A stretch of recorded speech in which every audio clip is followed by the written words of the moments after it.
দেখা গেল যখন এটা ওনারা উপস্থাপন করলেন অন্তর্বর্তীকালীন সরকারের প্রধান উপদেষ্টার কাছে, সেটা অনেক পার্থক্য। আমরা যে নোটিশগুলো দিয়েছিলাম সেগুলো উল্লেখই করা হয়।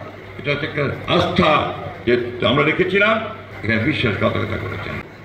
বৃষ্টি হচ্ছিল, মনে আছে আমরা সনদ স্বাক্ষর 17 তারিখে, সেই দিন বৃষ্টি হচ্ছিল, তার আগে আবার গোলযোগও হয়ে গিয়েছে, সব কিছু লন্ডভন্ড হয়ে গিয়েছিল। সেটাকে আবার ঠিকঠাক করে আমরা সমস্ত রাজনৈতিক দলগুলো যখন একমত হয়ে সেখানে স্বাক্ষর করলাম, বৃষ্টির মধ্যে ছাতা পড়ছিল, ছাতা ধরে। বাংলাদেশের একমাত্র স্মার্ট সিটি বসুন্ধরা এখন আরো নিরাপদ, আধুনিকতায় আরো এক ধাপ এগিয়ে। দেখা গেল যখন এটা ওনারা উপস্থাপন করলেন অন্তর্বর্তীকালীন সরকারের প্রধান উপদেষ্টার কাছে, সেটা অনেক পার্থক্য। বিশেষ করে আমরা যে নোটিশগুলো দিয়েছিলাম সেগুলো উল্লেখই করা হয়। সেই জন্য আমরা বলেছি যে it's a breach of trust. এটা হচ্ছে একটা আস্থা যে আমরা রেখেছিলাম, সেই আস্থাটা বিশ্বাসযোগ্যতা এখানে বিশ্বাসঘাতকতা করেছেন, জনগণের সঙ্গে প্রতারণা করেছেন, যেটা আমরা তাদের কাছ থেকে আশা করি।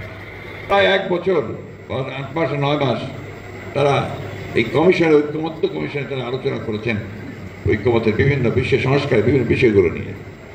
প্রায় অনেকগুলো বিষয়ে একমত হয়েছেন, কয়েকটা বিষয়ে আমরা একমত হতে পারিনি, সে বিষয়গুলো আমরা নোটিশ দিয়েছিলাম।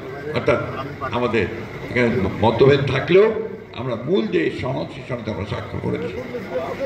এটাই নিয়ম, এবং এটাই স্বপ্নের নিয়ম যে আমরা যখন ইলেকশনে যাবো, ম্যানিফেস্টোতে এই বিষয়গুলো থাকবে। জনগণ যদি আমাদের ভোট দেয়, তাহলে আমরা সেই বিষয়গুলো আবার সামনে নিয়ে আসবো, সেগুলো আমরা পার্লামেন্টে পাশ করে আমরা সেটাকেই দেশের যে পরিবর্তন, সেই পরিবর্তনটা নিয়ে আসবো। আর জনগণ ভোট না দেয়, তাহলে সেটা বাদ হয়ে যাবে।